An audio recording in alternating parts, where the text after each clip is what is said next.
All right, I am in beautiful Madison, Wisconsin on this lake here. I don't know which one it is, but I thought it would be a great place to record some reflections on this week's essay.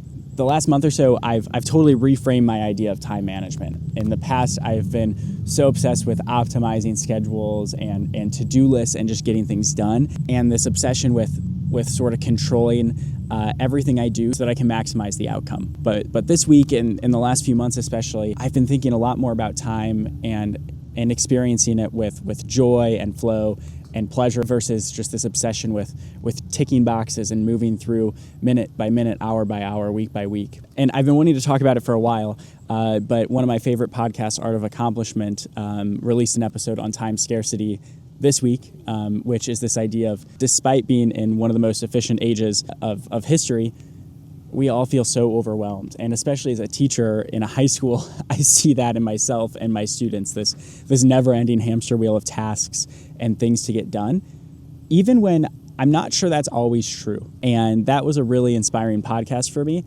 And it made me think about my colleague Chuck, who gave a beautiful talk at the beginning of the year at our faculty retreat. Chuck is a mentor of mine. He never taught me, but he did hire me for my first teaching gig like a decade ago and continues to just be an inspiration. And he talked about his own prayer life and where he puts his attention. Something that stood out to me was, for him, prayer is an opportunity to kind of bridge the lofty, transcendent time with the day-to-day, figure out that tension and figure out how to live with both as he goes about his life. And I thought that was a beautiful, beautiful sentiment. And knowing him and then talking with him further, I've been trying to emulate some of that in my own life. Because I have a lot of goals and I'm a pretty busy guy, but I don't want that experience of busyness and having things to do to feel overwhelming anymore. I want to maximize my time and flow and just making that time feel good regardless, because I think that's my goal with all the things I want to do, and I don't want to sacrifice that in the moment. Is that always possible?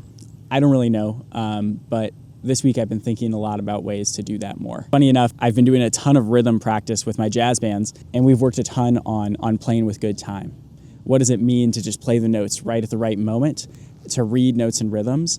And it's been really humbling to see just how hard that can be for beginners. I forget, it's something that comes naturally to me, just years and years of music experience. I don't really think about it. Like, no, this is where the time feels good.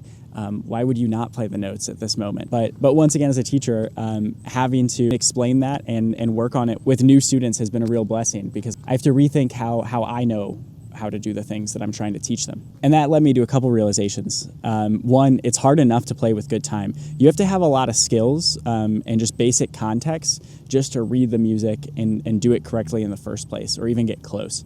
And then when you multiply that by like 20-something kids, gets intense.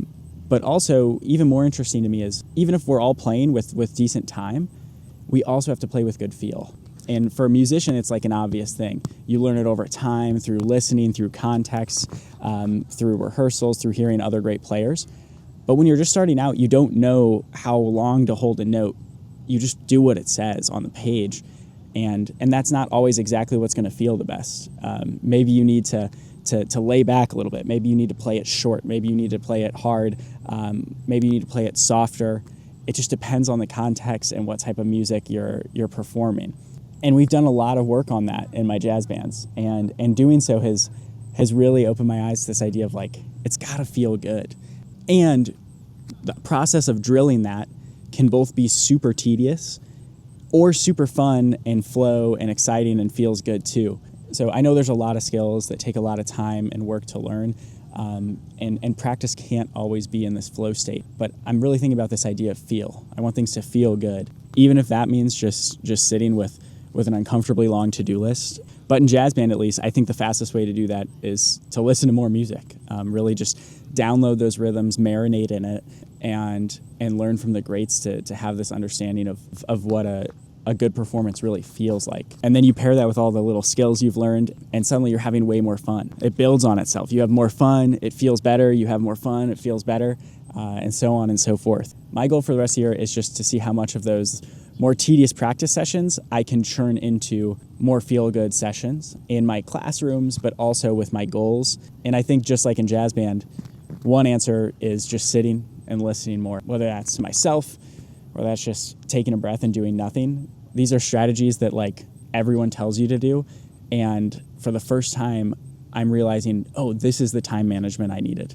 It wasn't more calendars. It wasn't more control. It wasn't more shoving things in boxes. It was, how can I be more present and more joyful to the things I'm doing?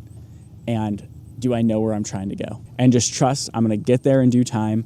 And in the meantime, why not just enjoy it, let it feel good, see how I can make those tedious skill sessions feel better, and also know that it's never all going to get done. And that's been super freeing for me. I think it's rubbed off a little bit on my classes and on my students, and it's certainly rubbing off on the content I'm producing and writing. The process is just getting more enjoyable and less of this just stomping check marks to get things finished, and instead just enjoying what's happening. So I'm going to keep enjoying my day in Madison. It's beautiful out here. I'm glad I got to record this, and now I just get to experiment with making the editing process feel just as fun. So, new episode next week. Thank you for watching.